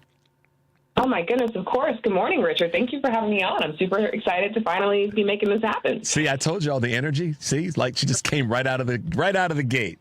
Raven, you So Raven and I were standing on the corner waiting for the Texas delegation, the Democratic delegation, to show up, and we were looking at each other. I could she had all of her equipment there and just ready to go, and I had mine, and we started talking, and I realized, I said, this is Raven. This is the woman who has been doing all this great podcast work, all this great posting, and really with a lot to say. I've used this phrase sometimes, Raven, a lot to say about a lot of things. And you definitely have been carrying that torch for so many people who need their voices heard and need to be put in a situation where they aren't left behind in this current mess that we're in. So I just want to applaud you again for all that you're doing and the numbers of interviews that you've had. Talk about what you've been working on. I know you've got Raven Reveals that's out there and just so many cool things. A Gen Z, you guys don't know this is the other part that's so cool. Gen Z Black and Jewish educator is how she oftentimes labels herself. So go for it, Raven. Talk to us about what's happening. Sure. Well, thank you for the high praise. My goodness. I receive all of that, and I appreciate all of that. I'm really an academic who fell into content creation out of a necessity of wanting to democratize what I was learning in the classroom when I was pursuing my master's degree in Black Studies at Northwestern. And I started making content back in 2021, and lo and behold, here we are. I've been doing this for a couple of years now, and now I have an audience of over 300,000 people who listen to me talk about socio-political issues online and talk about my lived experiences as a Gen Z Black and Jewish educator. I cover a swath of topics. Really, my main focus right now is addressing the moment of crisis that we're in, the demise of our democracy and the rise of fascism, right? So really my main lane that I'm in right now is how can I participate in consciousness raising, how can I democratize information, and how can I activate people to take action against the rise of fascism so that we still have something to pass on to those who come after us that is cohesive and loving. Well, and that's the part of the work that's challenging. I mean, each of my guests prior to you have said similar things, that we've got to reach into our goodness, and we got to reach into our awareness, and then we got to turn that around and to put it back out for people to be able to say, okay, that's something I need to be a part of. I need to be one of those change agents. And one of the statements that you made earlier this year that I've just found really right on, and that is, check this out, guys. Don't be afraid to step into your power. Talk about that a little bit, Raven. Oh, well, I fully borrowed that from my mom, by the way. That's advice that I've heard my whole life, so I'm not going to plagiarize here. Totally all the credit to Wendy Lee Curtis. I mean, she's told me that my whole life, you know. She never wanted me to be afraid to trust myself, and she always wanted me to step into my power and use my voice for good to protect the people and the communities that I love. So, you know, I think in moments like this, it can feel extremely overwhelming for all of us who recognize the threat that we're up against, and almost, you know, immobilizing. Like, what can I actually do to meet the moment? And so in moments like that, I think where people don't know where to turn or what to do next, that's my advice. Step into your power. Everyone doesn't have to be everything. In fact, that's not possible. But you do have a lane that you can step into. You do have an expertise. You do have something to offer. So I think we all have a deep personal responsibility to identify what that is and do it full steam ahead. One of the things that I've talked about often on my show, and I you know, every week for sure, if not, you know, many days, is to be involved. And not everybody's going to be, you just said it, not everybody's going to be able to do what somebody else does in their lane, and maybe you shouldn't maximize your lane. But Raven, what would be a couple of things you would suggest for people to do? I mean, you came out guns a-blazing, and we'll talk about your education in a little bit. But what would you suggest for people to do who are trying to find their lane, trying to find, you know, I know I need to be doing something. I don't even know where to start. How do you help people kind of convey to themselves what that could be? Absolutely. Well, I think you can absolutely turn to people that you follow online that you trust. What are they advising you to do? Are they activating folks to go to a protest? Are they activating folks to sign petitions? What are things that you can do right now without leaving your home at all, from the comfort of your home and in front of your computer screen, calling your elected officials, like things of that sort, I think are really accessible. If you want to kick it up a notch, I would say look to your local community. You know, what are the most urgent needs? We're in a moment where SNAP benefits are being cut across the entire country and deeply impacting the Chicagoland area. So maybe that looks like, you know, volunteering over the weekends at a local food bank. Maybe that looks like donating some resources to a local food bank. And then if you want to kick it up a notch even higher, maybe you step into the zeitgeist. Maybe you start weighing into the conversation online and offline. Maybe you run for office if you don't like what's happening in your local community and you think your electeds aren't serving you. I mean, there are just so many ways to step into the moment, big and small, that all matter tremendously. Yeah, and that's the part where one of the reasons why I like to have other people tell folks as much as me not what they could be doing, but directions that they could be going to find ways to be involved and you know, stretching the envelope a little bit, expanding the brain. And like Ellen Wadey said, who was on before you, talking about that from the arts perspective and how important the arts are to expanding our thinking and expanding our brain and our critical thinking. So, you know, you've really been able to maximize that and talk about that as from an education standpoint. You've got your bachelor's degree from Cornell. You've got your master's degree from Northwestern. Talk about how education has impacted you in the work that you're doing now. Oh, wow. That's a big question. I've been asking. I think we're starting small this morning. I've been asking big questions today. So I'm sorry, Raven, but I'll dive in the deep end of the pool with you and grab a life preserver on the way in. So go for it. I love it. Let's do it. Well, you know, my whole philosophy in what I do is really guided by the fact that I've had tremendous access and privilege, right? I went to an Ivy League school. I went to Northwestern. I have been able to learn from and with some deeply brilliant people, and that's not something that I take for granted. And I think oftentimes, you know, when Black and brown people get into these spaces, they pull the ladder up behind them, and that's just not how I was raised. You know, my family always said to me, when you get access to these spaces, when you have entree and proximity to that kind of privilege, use it to pull people up behind you who didn't necessarily have that kind of entree. I did not grow up wealthy. I did not grow up with a ton of privilege, but I do feel deep responsibility around that. And I also felt fundamentally during my studies that what I was learning in the classroom was paramount. You know, like, why am I just now at my big age learning some of these histories that I feel like should be a core tenet of education in this country, which we know is failing so many people right now. So I made it my personal mission to take this jargony, inaccessible, elitist, frankly, sort of framing around particular topics that I was learning about in the academy and translate it online in a really accessible way that anyone could understand and get value from. So, for example, you know, I made a video years ago about what's the difference between being white appearing and white passing, right? Breaking down basic verbiage, because the thing is, we can't get free if we don't have shared collective language and frameworks to understand what's going to guide us to that freedom. And that's why I feel so strongly about consciousness raising and so strongly about democratizing education. Democratizing education. Expand on that a little bit. I know people want to know a little bit more. Your thoughts about that? Sure. I mean, just really at the core of that is like, how can I make this as accessible as possible? So, you know, if we think of the brilliant late scholar Bell Hooks and that being at the core of all of her work, you know, I'm going to say this powerful, deep thing, but I'm going to say it in language that anybody could understand, because I think what often happens in the academy is that there is all this posturing and all this flexing of, I know this big jargony word, and I'm going to put a bunch of them in this article so that if you're not in my lane and not in my field and don't understand this jargon, you basically won't understand what I'm trying to say. Which, you know, like, get it, I guess, but I don't know how that really serves people on a broad scale. And that's my mission. And we all have a different mission, but my mission is how can I reach and serve as many people as humanly possible. And you're doing a great job of that. I have to commend you for it.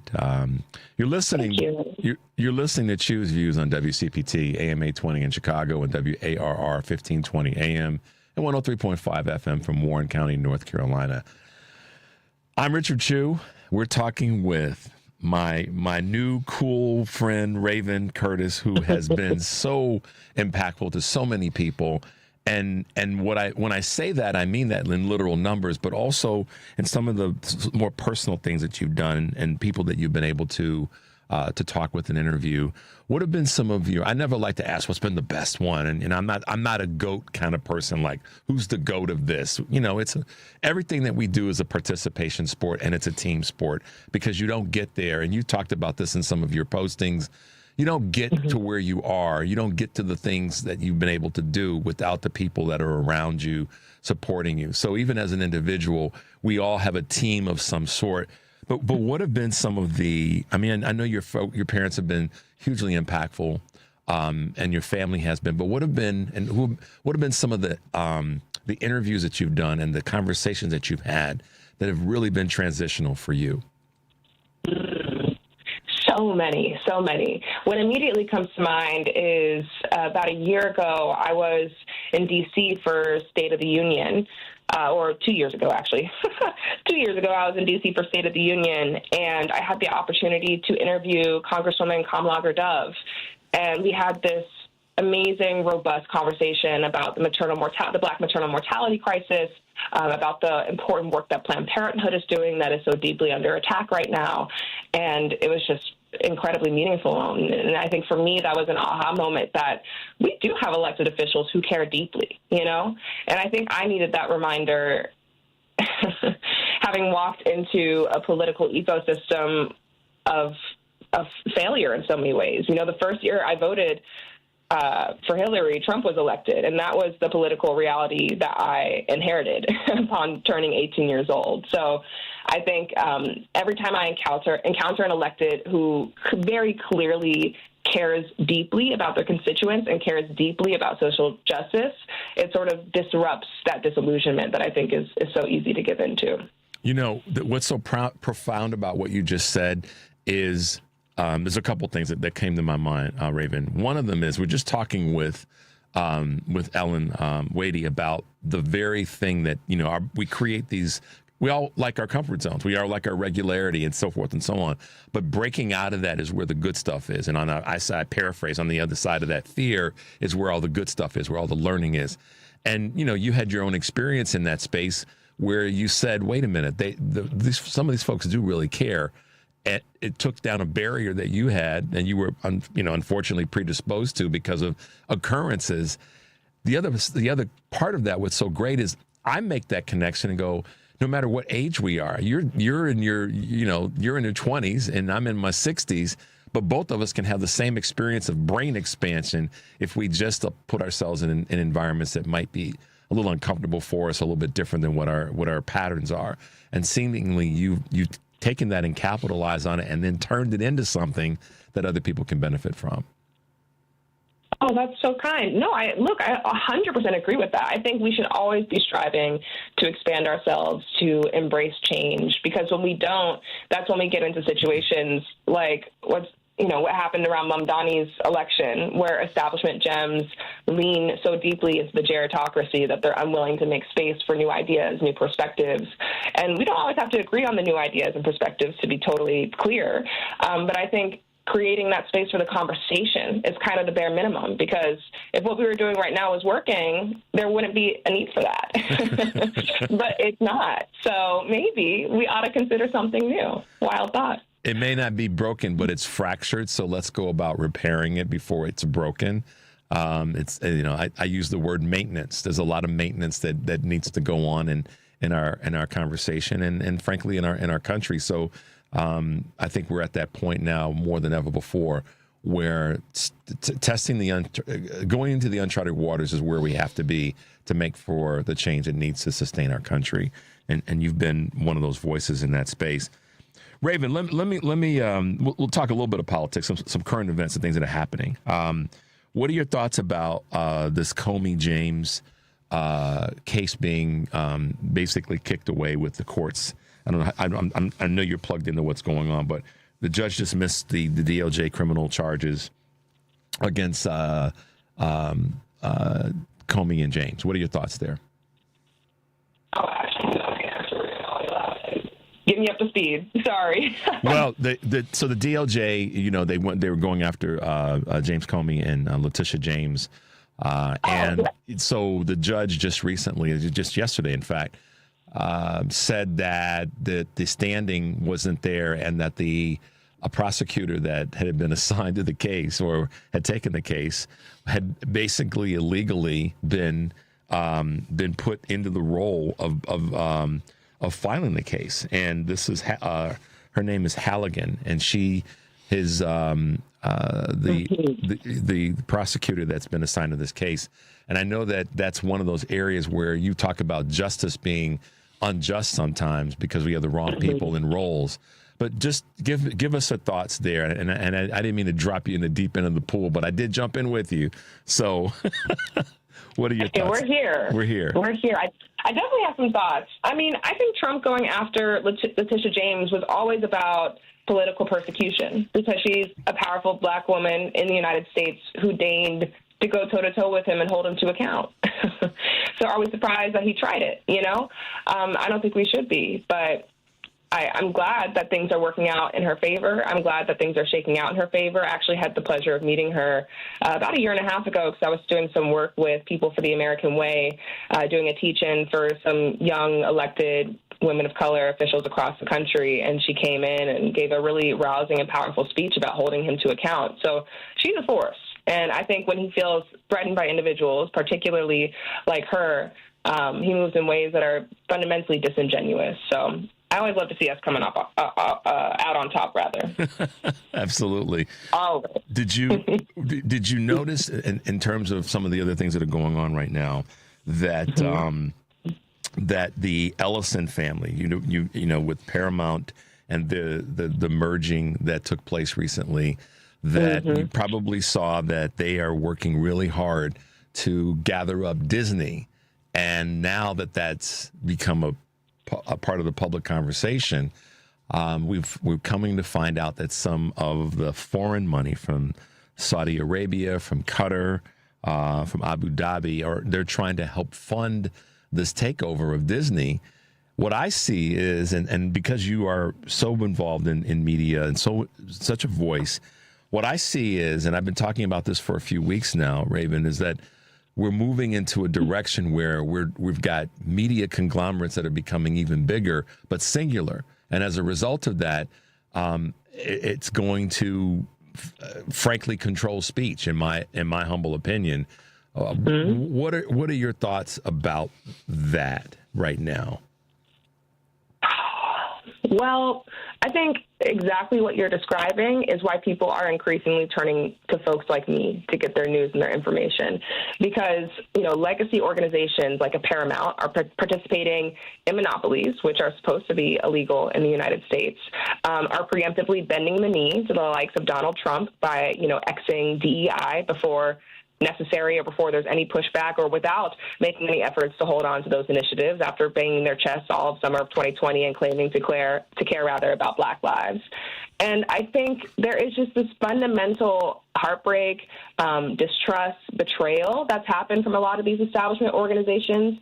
And that's why folks are going online increasingly to get their news, to get their information, to get their entertainment, because there is a stronger sense of fidelity and trust with an individual where I don't have those kinds of ties, right? Like, as a reporter for the Washington Post, there's probably particular verbiage you can and can't use and framings you can and can't use that align with the brand itself. For me, the only constraints I have are not doing things that are going to get me banned from a platform. But otherwise, I can speak freely, as long as, well, for the most part, I have to do algo speak because particular words are moderated. But if you've been doing this for a long time, you know how to get around that and say what you need to say. So it's just a totally different kind of relationship. And I think if some of these major corporations don't start moving in ways that actually align with what their customers and what new generations want and demand of them, they're going to continue to see a huge fall off of people, canceling their subscriptions and moving their money and their attention elsewhere. That's the reality. And that's one of the things that is happening with these big conglomerates when it comes, particularly media, is that, folks are falling off. Folks are saying no. And I go back to what happened with Jimmy Kimmel. The reason that they brought him back, and I've said this before on the show, Raven, isn't because they were doing the altruistic right thing. It's because we went after their money. And when we went after their money, I think it was a $3.9 billion loss in that short window of time. They said, well, maybe we should, change this decision. But that's not going to, I don't think that's going to be the only case where we see big media having to recognize that it ultimately is the customer, the consumer, that drives their brand. What are your thoughts? That's exactly right. And I think too many of us acquiesce that power to these companies when we hold all the power. That's true in politics too. We do hold all the power. We just have to take organized action to push people where we want and need them to be. So, for example, this Black Friday, there's a total strike going on. The goal is for none of us to be shopping on Black Friday, to send a strong message to corporations about the state of our crumbling democracy. Actions like that actually matter tremendously, because unfortunately, when the people that we're dealing with don't have a conscience, at the end of the day, they do care about money because everyone cares about money. So how can we get at their pocketbooks to push them to a place that we intellectually and morally need them to be? So I got to give you a couple of shout outs before we wrap up. One of our listeners, Bob, says, Richard, thank you for introducing us to some fascinating people. Raven is an amazing person. You got to love that. You got to embrace that on the days that you're having a tough day. Raven is an amazing person. Thank you for introducing us to some fascinating people.